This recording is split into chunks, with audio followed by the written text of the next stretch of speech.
Navotas Fishport kadalasan ibinabagsak ang mga isda mula sa Zambales. Matumal ang negosyo. Dati, kinukuha sa umabot na hanggang Scarborough Shoal. Kaya lang ngayon, medyo bago na to kasi pinagbabawal nga, di ba?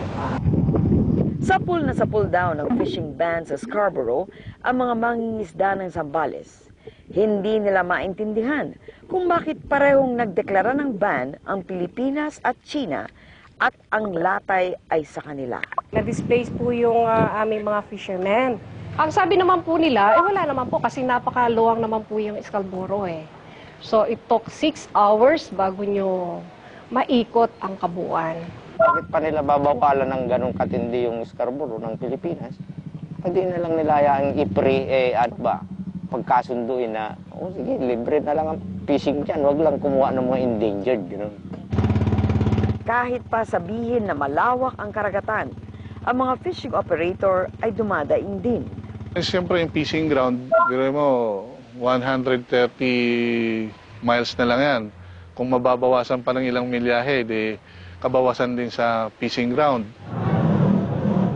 Masakit man ang ban sa mga mangingisda, magandang senyales daw ito sa lumalalang alitan ng Pilipinas at China sa Scarborough, sabi ng China expert na si Chito Santaromana.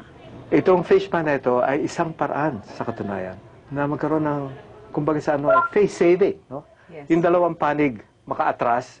Kasi nung gusto ng China, tayo umatras, gusto natin sila umatras. Dapat sabay. Sa panig din ng China ay isa rin itong paraan, sabihin nila, amin to. Ito ay isang act of sovereignty. Dating bureau chief ng ABC News sa Beijing, si Chito ay tumira sa China ng higit 30 taon.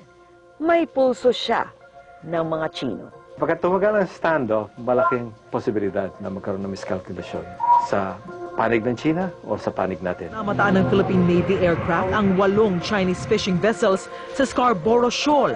Nag-ugat ang girian nang matyempohan ng Philippine Navy ang 8 Chinese fishing vessels sa Scarborough noong April 8. When we accosted them, nakita natin yung mga violations na nangyari. Sila ay kumuha ng yung mga endangered species natin, mga maritime resources like yung mga giant clams, yung corals na talagang bawal yan. Nagalit ng China na pumasok na yung bakit daw hinuhuli, kanila yung lugar.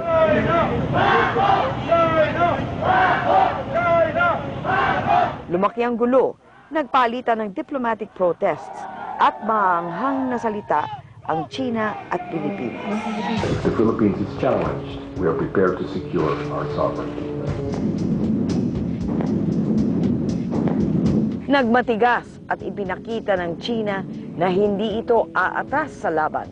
Bukod sa pagpapadala ng karagdagang mga barko sa Scarborough, tinanggihan ng Beijing ang mga export na saging mula sa Pilipinas at nagkansela ng mga biyahe patungong Maynila.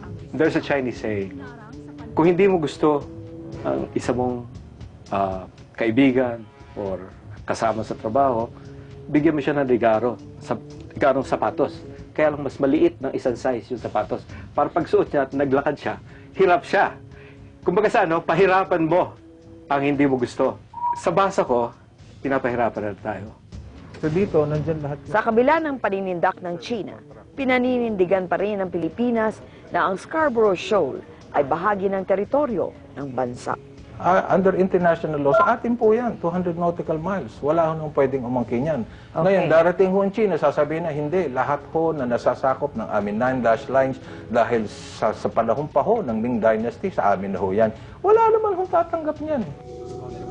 Sa pakikipaglaban para sa Scarborough Shoal, idiniin ni Assistant Secretary for Ocean Affairs Gilberto Asuque na wala sa bokabularyo ng pamahalaan ang gera. We do not use war as an instrument of foreign policy. Ang aming prinsipyo dito sa pananaw ho namin dito sa DFA, anyone who starts violent conflict loses the moral ground in the international community to solve this problem.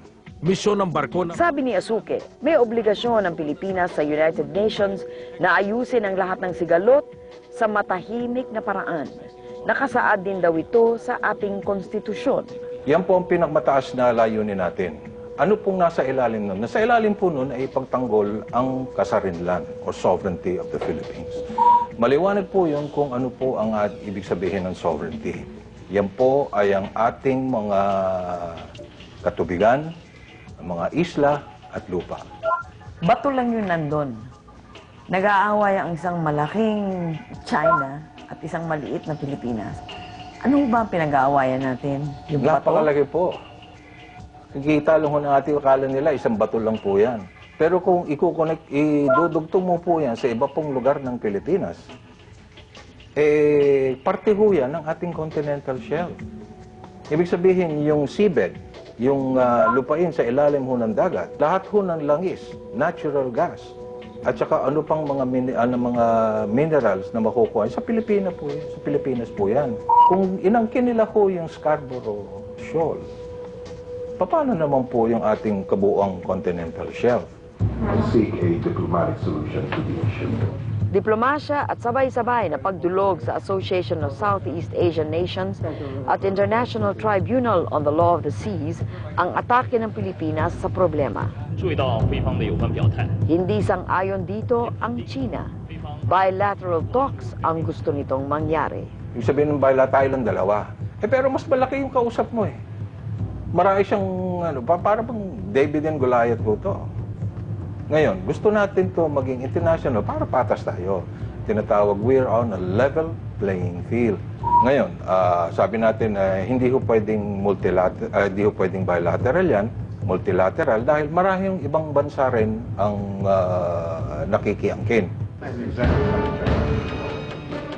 Sa paraan na isinusulong ng Pilipinas, nasisilip ang suporta ng isang matibay at matagal ng kasangga ng bansa, ang Amerika.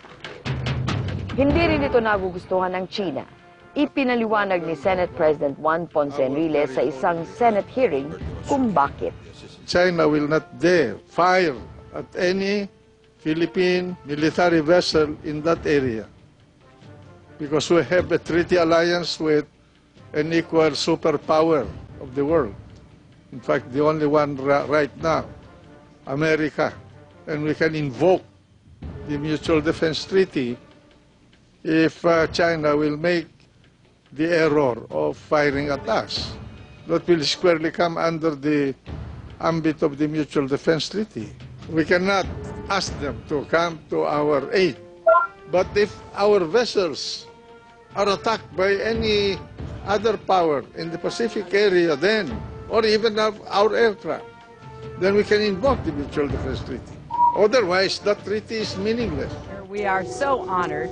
Tiniyak ni State Secretary Hillary Clinton na hindi makikialam ang Amerika sa usapin ng Scarborough Shoal. Ang interes daw ng US ay ang pangangalaga ng malayang pagbabaybay sa South China Sea. Hindi sapat ang pahayag ni Clinton para mapanatag ang kalooban ng Beijing, ayon kay Professor Merlin Magallona, isang international law expert at dating Foreign Affairs Undersecretary. Especially with the United States-Philippine arrangements for the increase of military presence in the Philippines, and there are very definite signs that the United States is moving its forces towards the Pacific. And the reports tell us, official and unofficial, that this strategic planning on the part of the United States is in relation to the containment of China.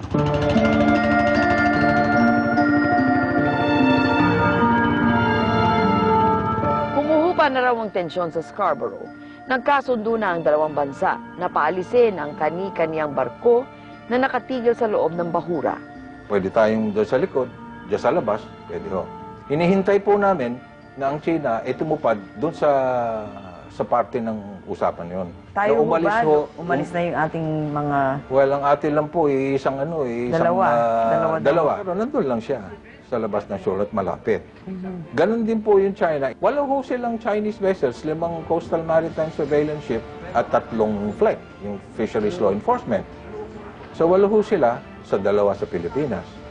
So sasabihin mo ba, patas yan? mag-uumpisa ho tayong bilateral talk, sasabihin niya, ilang bang barko niyo dyan sa, kami 8, ikaw 2, maliliit pa, anong gusto mo? O di pa paano, hindi ho tayo pwedeng pupunta sa ganung usapan. Sa isang pahayag, sinabi ng China na mananatili ang kanilang mga barko sa Scarborough Shoal para bantayan ang kanilang Huangyan Island, ang Bajo de Masinloc ng Pilipinas.